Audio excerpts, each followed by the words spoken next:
right, Emily, so how are you doing this week? Hi. Actually, it was a really tough week for me. How come?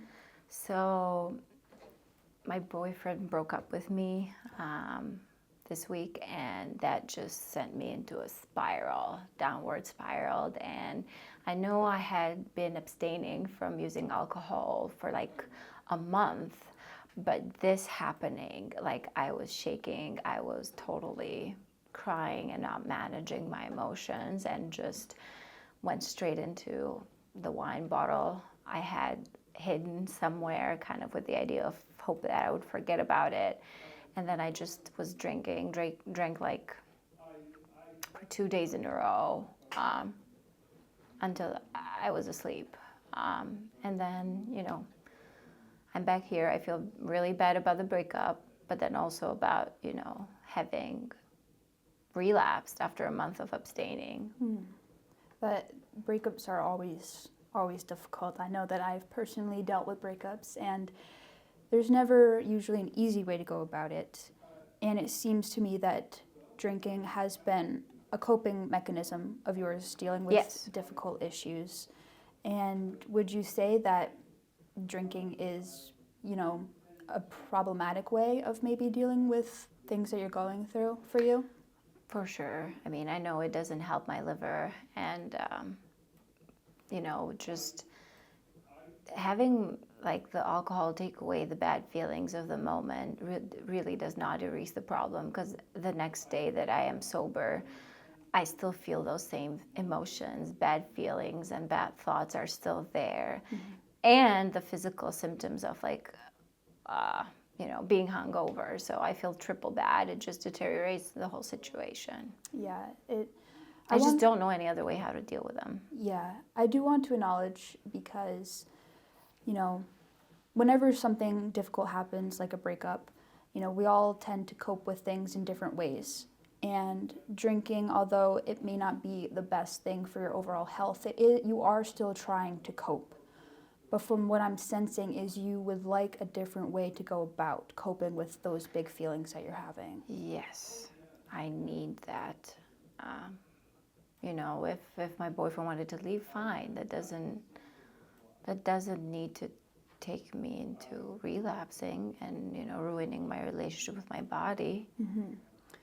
Now, once this breakup happened, what were some of the thoughts that you were having? What led you to relapsing?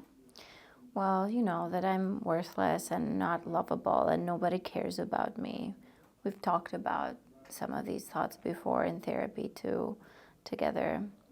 Yeah, the usual. I feel like nobody cares, nobody really can see something good in me or worth in me to be with me and love me. Now, that's a really strong statement backed by, a lot of emotion. I'm wondering if there's evidence behind what you're saying. You say that nobody loves me. Do you Yeah. have any maybe proof of that?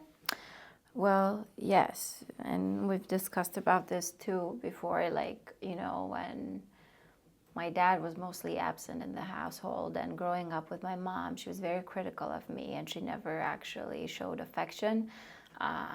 And she was always very withdrawn, and the only time she would engage with me was when, she needed to or demand something of me, or like just be critical. And that made me, I grew up like being told and feeling like I'm worthless, and like, did not feel really love and affection from my parents. So this whole scenario just repeats the story for me. The boyfriend just repeats the story for me that, people don't like me, don't love me, don't choose me. That's really difficult, and I want to thank you for feeling comfortable enough with sharing those really difficult issues from your past. I know that for that's... sure. I trust you. I really like our therapy. No, I enjoy our therapy sessions as well. And it seems to me that this breakup kind of reaffirmed a common theme that you had growing up with, Yes. which is I'm worthless, I am not deserving of Yes. love. And because of that, and because of that strong emotion that you have behind it, it led you to drinking, which you haven't been doing within this Yes. past month. Yes. So I'm wondering if today you would like to go over an activity that maybe we could fix the problem of reaching for the bottle, Yes. which is something that my understanding is something you would like to prevent. Yes, for sure. I want to prevent relapse. Yeah. Of course. And I just want to know what to do when bad stuff happen, and how do I get to not drinking? Exactly, because you have been making amazing progress, and just because of this time alone Yeah. does not negate the progress that you have Exactly. made. So I would like to hand you an exercise we're going to do together. Yes. This chart just basically goes over the whole theme of CBT therapy, which is something that we've been practicing this entire time. And that goes over the relationship between our thoughts, our feelings, and our behaviors, and also bodily sensations as well. Yeah. Because they are always intertwined. Connected. So within this CBT chart, we're going to go over the past week that you've had, and I'll just sketch it out on this notebook within the triangle. So here are our thoughts. Up top are going to be our feelings. And then down here will be our behavior. Okay.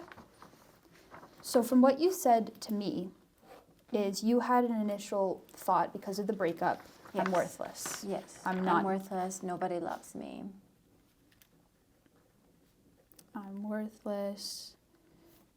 Nobody loves me. So when you had those thoughts in this current tense, what kind of feelings did you have behind those? Pain, hopelessness, anger.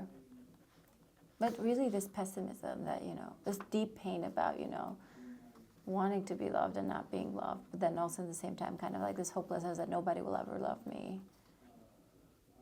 Those are some really Strong. intense feelings. So after you've had these thoughts, you've had these feelings, what was the behavior afterwards? I reached for the bottle. Drinking. Now, after you behaved and you drank, Yeah. what were some of the thoughts you had again? I'm worthless. I can't even keep my abstinence promise that I made to myself for another month. So, yeah, it just repeated the whole cycle again. Yeah, so we could see that you had these initial thoughts. It led you to feeling a certain way,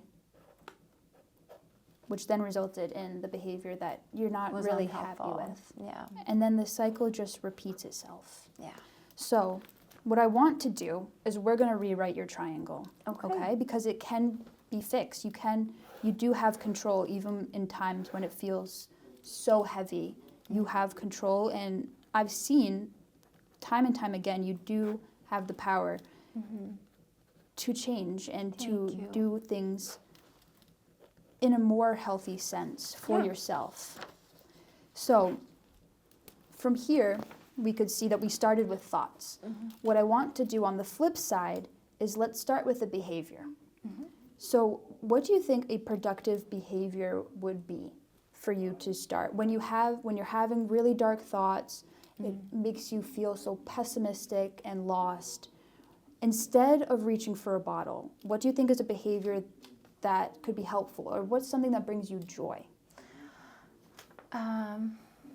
I guess I could call my friend or my sister and kind of cry with them about it, or just write down a journal about my pain. Those are both, for me at least, those really help me feel better, in all honesty. So do you want to maybe pick one that we could do for this upcoming week? Yeah, I can try both of them actually, but we can start with calling a friend or my sister. Okay. How do you think you'll feel after you call a friend or your sister? Probably relieved, and like I'm not alone in my pain. I think too, if you were to call your friend or your sister, it could almost retract those feelings of worthlessness, because Yes. it's unfortunate you did go through the breakup, and that reignites the feeling of worthlessness. but calling a friend or sister will also help you realize that there are people who love you in your life. Right. So I think that sense of relievement could be really, really beneficial Yeah, for you. yeah, definitely. I would feel like I'm not alone in my pain or in my misery. Exactly. Now, after you get maybe a sense of relief or just the weight off your shoulders, how do you think you'll think in that moment? What are some thoughts that would come up? I'll probably think that, my sister loves me, my friend loves me, and they were willing to listen to me cry in their phone for, a long time because of my breakup. And they would probably say some nice stuff to me about me, so that would kind of make me feel like, well, if I don't think that I'm this good, well, at least there's 2 other people in my life that think positively of me. Exactly. So, we have rewritten your triangle. Yes. And this is something that I would really like for you to implement within this next coming week. Before, you might have thoughts that come up, you might have terrible feelings, and, coping, whether it be good or bad, in this sense, is still therapeutic. Right. But instead of a behavior where we might feel bad about ourselves, Right. let's try to call a friend or let's try and journal. And then, because of the behavior change, we'll then rewrite your triangle. Right. How does that feel? It feels hopeful. Like I want to do it. I want to give it a try. I want to force myself not to reach for the bottle, but reach for the phone and try a different way to kind of manage my emotions and the overwhelm that I feel at that time. I hope it will work. I really want to go back into abstaining and just being good with myself. I'm hopeful for you. So let's try this upcoming week, and I will see you again next week. Yep. Sounds good. Thank you.